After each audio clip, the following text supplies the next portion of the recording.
Going back to the early days of WCW, during the era of Jim Herd and Cowboy Bill Watts, we had the company being run by two completely different individuals at times who held different philosophies, or a lack thereof of philosophy in Herd's case.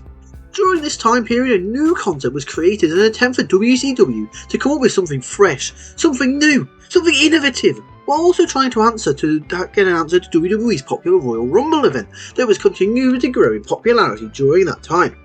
The concept of Battle Bowl was born, and the idea of this event lasted for a handful of years before it was eventually scrapped and forgotten about completely by the new WCW brass led by Eric Bischoff in 1996. Welcome to Honor Wrestling Club, and here is our breakdown of WCW's weird and wacky match gimmick, Battle Bowl. Welcome to the club. Much like how the first ever WWE Intercontinental Champion, the late great Pat Patterson, came up with the concept for WWE's Royal Rumble Spectacular that has now gone on to become one of the biggest and most exciting and anticipated events of the year, WCW had plans to do much the same with their new concept at Battle Bowl. But what exactly is Battle Bowl, I hear you asking, and who created it? As the story goes, in 1991, WCW had re-signed the American Dream Dusty Rhodes following his stint in WWF as Mr. Polka Dots. In WCW, he would work as a color commentator and a booker for the company. Dusty created the concept of Battle Bowl. He envisioned the concept as a one-night tournament that saw approximately 40 WCW stars whose names would be placed inside a random drawing dubbed as the Lethal Lottery. This is the first stage of the concept. You've got to love when an idea has stages. It worked so well for Vince Russo. The wrestlers' names were drawn at random and placed into a random selection of tag team matches, where the winners of those respective tag team matches would move on to the final stage, which was the Battle Bowl Battle Royal.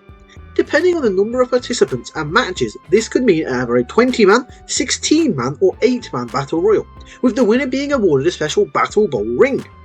The concept was unique, to say the least. For younger viewers, it was exciting and a fun concept. You got to see some fun matches. For older fans, it was seen as a nice try by WCW, but failed to catch on and become a popular showcase for the company to have year after year. WCW decided to hold their Battle Bowl event as an attachment to Starrcade 1991 and 1992 respectively. The initial event was fun and super exciting, with Sting coming out victorious as the first ever Battle Bowl winner, as he moved on to defeat Lex Luger at WCW Super Brawl 2 months later.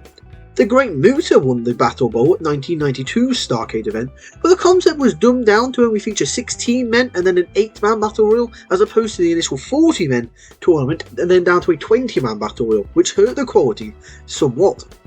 Nevertheless, the Great Muta did win that year.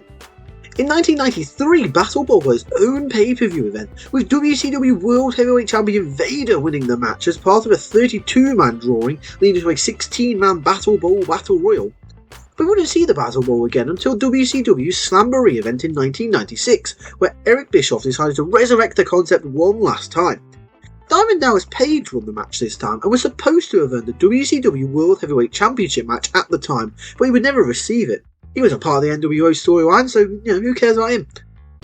That was the last time WCW ever held a Battle Bowl event.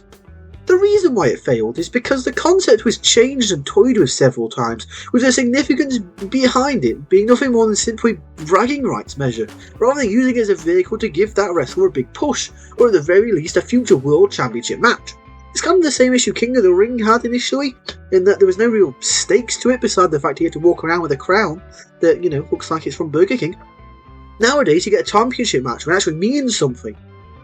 So this brings us to a question. Could the Battle Bowl concept work today in either WWE or AEW?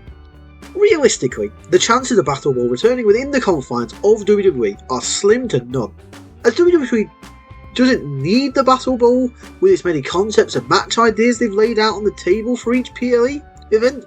They've already got the Royal Rumble, which is what inspired this. They've got War Games, which is a WCW idea. They've got Steel Cage matches, Last Man Standing matches, several others.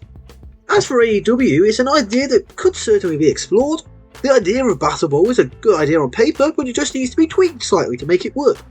The biggest issue is that Battle Royals aren't quite as exciting as they once were, as the aura of the match that the match once held is now gone. It's just another match type that we see on a semi-regular basis on either WWE or AEW television as it is. Therefore, for Battle Bowl to work in the modern era, the whole idea may have to be taken back to the workshop, retooled, and rebranded for modern audiences, and maybe give it some stakes. And there you have it, there's our breakdown. So what do you think? What's your view on WCW's Battle Bowl match? And do you think it would work in the modern era? Let us know in the comment section down below.